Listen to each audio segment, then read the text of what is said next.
Halo semuanya, bertemu lagi bersama Digital Channel. Kali ini saya lagi main di tempat saudara dan kebetulan juga di sini ternyata ada juga ya teman-teman orang yang buka usaha RTW Net di sini.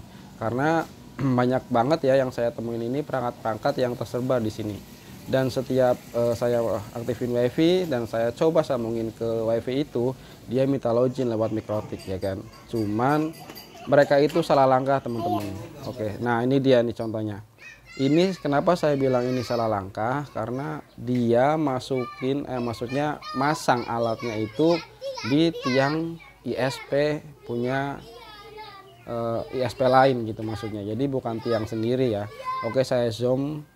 Nah ini router ya, ini router buat mancarin WiFi voucher. Cuman kalau teman-teman mau buka usaha RTW Net, jangan seperti ini ya teman-teman ya. Karena kenapa? Kalau ada ISP-nya datang atau pemilik ISP-nya datang, ini perangkat teman-teman bisa dicabut teman-teman ya, karena dia bukan tiang dia sendiri. Lebih baik teman-teman pasangnya di rumah-rumah warga atau di tempat-tempat kosan milik orang, tapi teman-teman izin dulu ya, jangan langsung pasang aja ya, karena itu kemungkinan lebih aman daripada teman-teman masang di tiang milik ISP gitu loh. Katanya itu bahaya banget. Nanti kalau pas ada orang mau masang WiFi ya, terus pemilik ISP itu datang tahu-tahu dipotong kan, itu sayang banget gitu kan. Apalagi kalau misalkan usaha RTW teman-teman itu masih ilegal, itu lebih bahaya banget ya. Ini tuh ada lagi kan tuh satu lagi, ini pemancar. Kalau ini masih mending ya, masih mending dia nempel di tembok gitu kan. Nah kalau ini juga masih mending ya, dia nempelinnya atau masangnya itu di rumah warga ya. Jadi lebih aman gitu daripada di tiang-tiang yang bukan milik teman-teman sendiri gitu. Nggak apa-apa sih modal sedikit ya, maksudnya ngasih gratis atau WiFi gratis ke rumah yang teman-teman tumpangi, atau teman-teman pasang alat pemancar WiFi-nya, nggak masalah daripada teman-teman langsung ke tiang gitu. Apalagi misalnya usaha teman-teman masih ilegal ya, di saat dicek pakai WiFi terus tes kecepatan internet, tahu-tahu ada nama ISP-nya yang teman-teman berlangganan, itu waduh, saya nggak tahu ya, itu bakal lebih bahaya lagi teman-teman ya.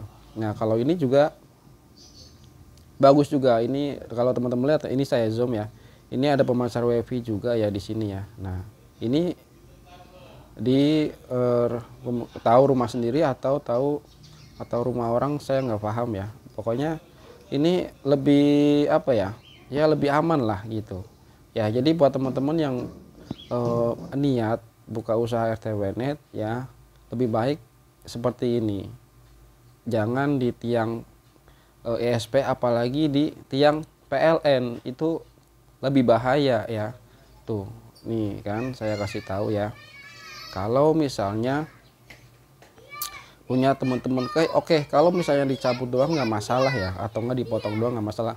Takutnya ya dicari ini siapa yang usaha inian, terus dicari tahu namanya siapa, takutnya berujung ya, saya sih kurang paham ya. Soalnya kan banyak ya pemain usaha RTW Net itu yang masih ilegal tuh banyak ya. Mendingan teman-teman, nah contohnya kayak gini, teman-teman pakai tiang sendiri aja, modal sendiri aja, paling tiang berapa sih gitu ya. Kalau mungkin nggak ada duit banget ya bisa numpang di rumah warga atau kos-kosan atau gimana gitu kan, lebih lebih lebih lebih rapi juga ya, terus nggak ganggu gitu kan. Jadi kalau misalnya ada perbaikan kabel, misalnya si ISP itu mau masang baru, atau ada perbaikan kabel atau ngerapihin kabel ya, jadi barang-barang teman-teman yang pasang di sini itu lebih lebih aman lah daripada dipasang di tiang gitu. Apalagi sekarang lagi gencar-gencarnya itu kasus yang masalah orang kena kabel fiber optik ya. Jadi buat teman-teman yang punya usaha RTW-Net yang merasa kabel-kabelnya numpang di tiang atau di mana gitu, secepatnya dirapihin atau ya serapi mungkin lah ya buat teman-teman biar nggak kena atau dipotong atau gimana gitu kan. Tapi sayang banget kan, kita masang udah capek ya, udah narik ratusan meter, tahu-tahu ada perapian kabel dan ternyata kabel teman-teman kena potong ya, apalagi masih ilegal itu. Aduh, saya nggak tahu ya. Itu konsep ke ininya apa sih namanya, konsekuensinya apa saya nggak tahu ya. Mungkin diputus atau ada mungkin pidana atau apa, saya nggak paham. Pokoknya saya saranin kalau memang teman-teman udah bulat nekat tekad gitu buat buka usaha RTW-Net, udah cari ISP yang mau bergabung dengan usaha RTW-Net ya. Jadi kalau misalkan teman-teman ada apa-apa di kemudian hari, teman-teman bakalan aman karena teman-teman sudah punya ISP yang mau bermitra atau bekerja sama dengan usaha RTW-Net. Dan biasanya ISP tersebut itu adalah sudah mempunyai yang namanya payung hukum, sudah mempunyai izin, sudah mempunyai, pokoknya semuanya sudah disiapkan sama yang punya ISP ya. Jadi teman-teman apa ya, tenang ya kan, tenang, terus nggak was-was atau gimana gitu ya kan. Tapi kalau misalnya teman-teman belum punya tiang sendiri, misalnya teman-teman sudah punya usaha RTW udah resmi nih ya kan, udah punya izin, terus belum punya tiang sendiri, masih mending teman-teman bisa pakai wireless ya atau radio gitu buat pemancar.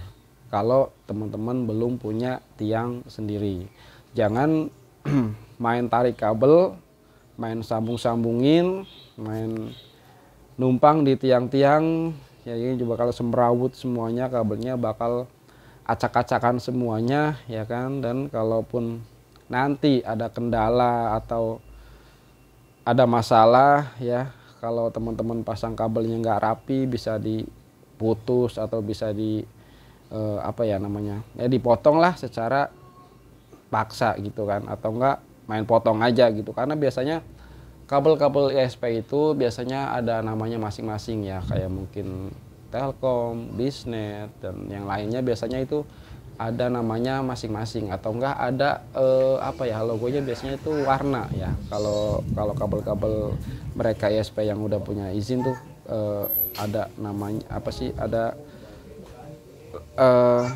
lambang-lambangnya kayak warna-warna gitu. Sampai saya kurang paham ya, maksudnya kayak IndiHome atau apa gitu, biasanya nama sih. Nah, seperti ini contohnya kalau teman-teman belum bisa atau belum punya tiang sendiri ya, pakainya pemancar kayak gini. Oke, mungkin gitu aja. Sekian, terima kasih, dadah.